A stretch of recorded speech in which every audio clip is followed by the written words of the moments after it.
ነገርየው ታጥቦ ጭቃ ሳይሆን አልቀረም። ተስማሙ ሲባል ለጦርነት እየተዘጋጀን ነው ይላሉ። ጠቡ ተካረረ ሲባል ደግሞ በተቃራኒው ይሆናል። ከሰሞኑ የዓለም የኢኮኖሚ ደም ስር በአንድ ጀንበር ተዘግቷል። መላው ዓለምም በድንጋጤ ውስጥ ይገኛል። ለመሆኑ ለዘመናት ዓለምን ሲያናውጥ የኖረው የሆርሙዝ የባህር በር ሙሉ በሙሉ ሲዘጋም ምን ሊፈጠር ይችላል?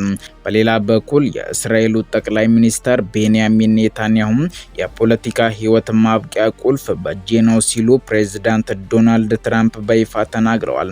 ትራምፕ ለምን ኔታንያሁን አስጠነቀቋቸው? በሌላ በኩል በጣሊያኗ ጠቅላይ ሚኒስተር ጆርጂያ ሜሎኒና በትራምፕ መካከልስ የተነሳው የፎቶግራፍ ውዝግብ በስተጀርባው ምን አይነት ሚስጥር አለ? ውድ የቻናላችን ቤተሰቦች በዛሬው መሰናዷችን እነዚህን ታላላቅና ዓለምን እያናወጡ ያሉ ክስተቶችን ይዘንላችሁ ቀርበናል። ቻናላችንን ሰብስክራይብ በማድረግ እስከ ፕሮግራማችን ፍጻሜ ድረስ አብራችሁን ቆዩ አክብሮታዊ ግብዣችን ነው።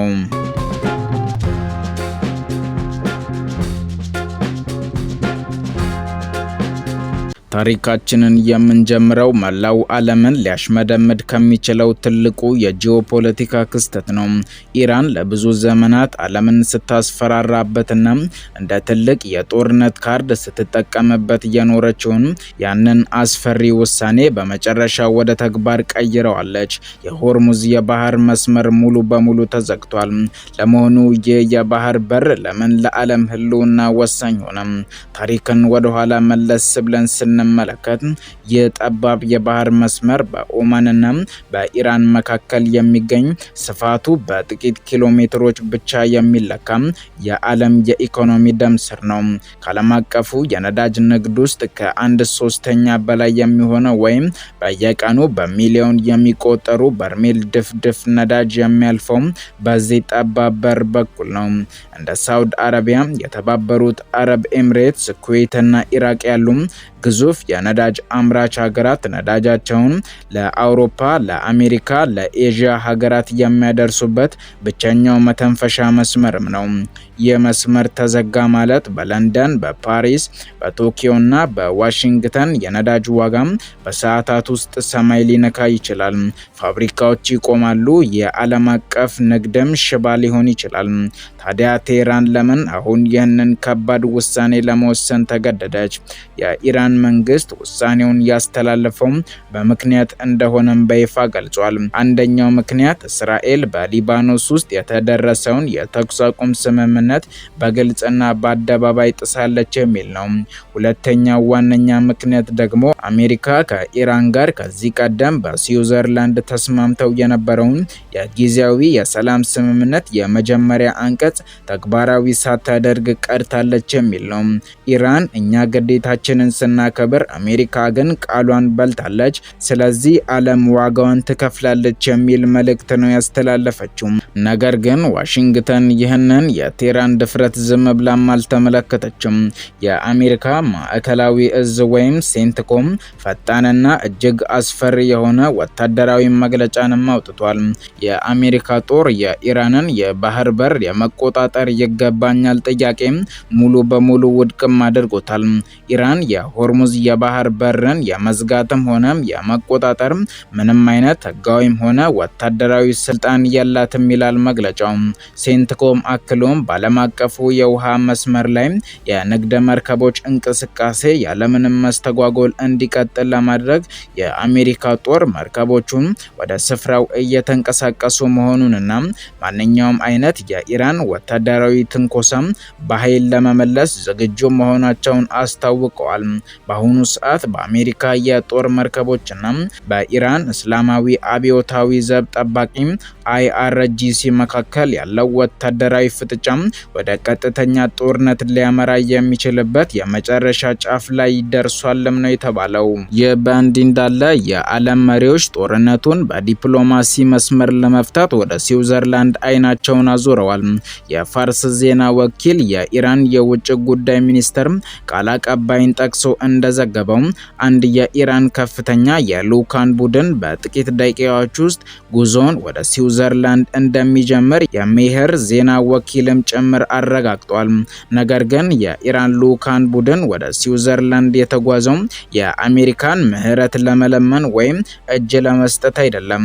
የኢራኑ የውጭ ጉዳይ ሚኒስተር ቃል አቀባይ እንደገለጹት ከሆነ በስዊዘርላንድ ቆይታችን ሌላኛው ወገን የገባውን ቃል እንዲያከብር ግፊት ለማድረግና ግዴታቸውን እንዴት ለመወጣት እንዳቀዱ ማብራሪያ ለመጠየቅ አስበናልን ብለዋል። ይህ የኢራን ጠንካራ አቋምና ማስጠንቀቂያ ዋሽንግተንን ክፉኛ አስደንግጧታል። ምክንያቱም የሆርሙዝ ባህር በር መዘጋቱም የአሜሪካን ኢኮኖሚም ጭምር የሚነካ በመሆኑ ነው። ይህ በእንዲህ እንዳለ በመካከለኛው ምስራቅ ካለው ደም አፋሳሽ ጦርነት ጎን ለጎን በአሜሪካና በአውሮፓ ህብረት መሪዎች መካከል አስገራሚ የፖለቲካ ድራማና ውዝግብ እየተነሳም ይገኛል። በጣሊያኗ ጠቅላይ ሚኒስተር ጆርጂያ ሜሎኒና በአሜሪካው ፕሬዝዳንት ዶናልድ ትራምፕ መካከል የተነሳው የቃላት ጦርነት ዛሬም ይበልጥ እየጠነከረ ቀጥሏል። ነገሩ የጀመረው በፈረንሳይ በተካሄደው የቡድን ሰባት ወይም G7 ታላላቅ ሀገራት ስብሰባ ላይ ነበር።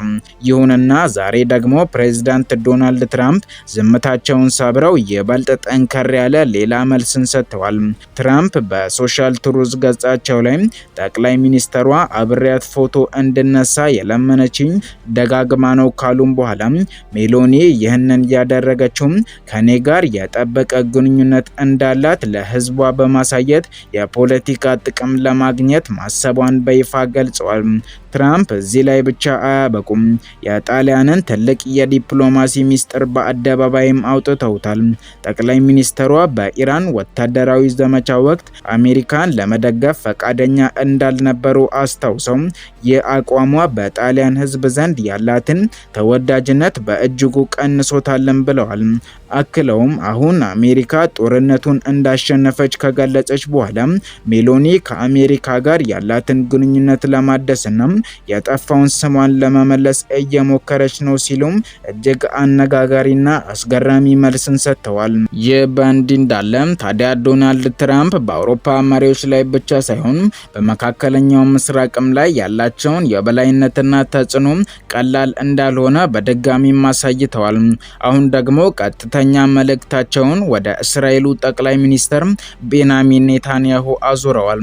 የአሜሪካው ፕሬዝዳንት ዶናልድ ትራምፕ በማህበራዊ ሚዲያ ገጻቸው ትሩዝ ላይ ባጋሩት እጅግ አስደንጋጭ መረጃ መሰረት የእስራኤሉ ጠቅላይ ሚኒስተር ቤንያሚን ኔታንያሁ በድጋሚ የመመረጥ እድል ላይ ቁልፉ እኔ ጋር ነው ሲሉ ከፍተኛ ተጽዕኖ እንዳላቸውና የኔታንያሁ እጣ ፋንታ በእሳቸው እጅ ላይ እንዳለም ተናግረዋል። የአሜሪካው ታዋቂ የዜና ወኪል ጀስት ዘ ኒውስ እንደዘገበው ከሆነ የእስራኤሉ ጠቅላይ ሚኒስተር ቤንያሚን ኔታንያሁ በድጋሚ የመመረጥ እድላቸው በፍጹም አስተማማኝ አይደለም ብለዋል።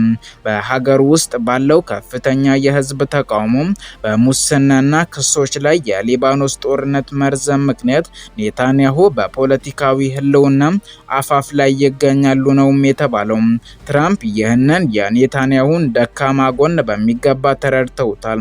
የኔታንያሁ ቀጣይ የፖለቲካ እድልና የህልውና ጉዞ ለመወሰን ፕሬዝዳንት ዶናልድ ትራምፕ ቁልፉን ይዘዋል በመባሉም ትራምፕ ይህንን እድል በመጠቀም ኔታንያሁ በአስቸኳይ የሊባኖሱን የጦርነት ዘመቻ እንዲያቆሙም በይፋ ጠይቀዋል።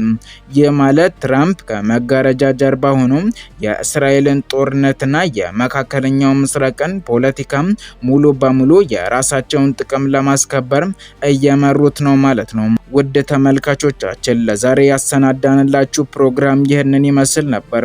በየጊዜው እንደዚህ አይነት መረጃዎች እንዲደርሷችሁ ቻናላችንን ሰብስክራይብ እንዲሁም ይህንን ቪዲዮ ላይክ ማድረግ አትዘንጉ እያልን መልካም ጊዜ ይሁንላችሁ።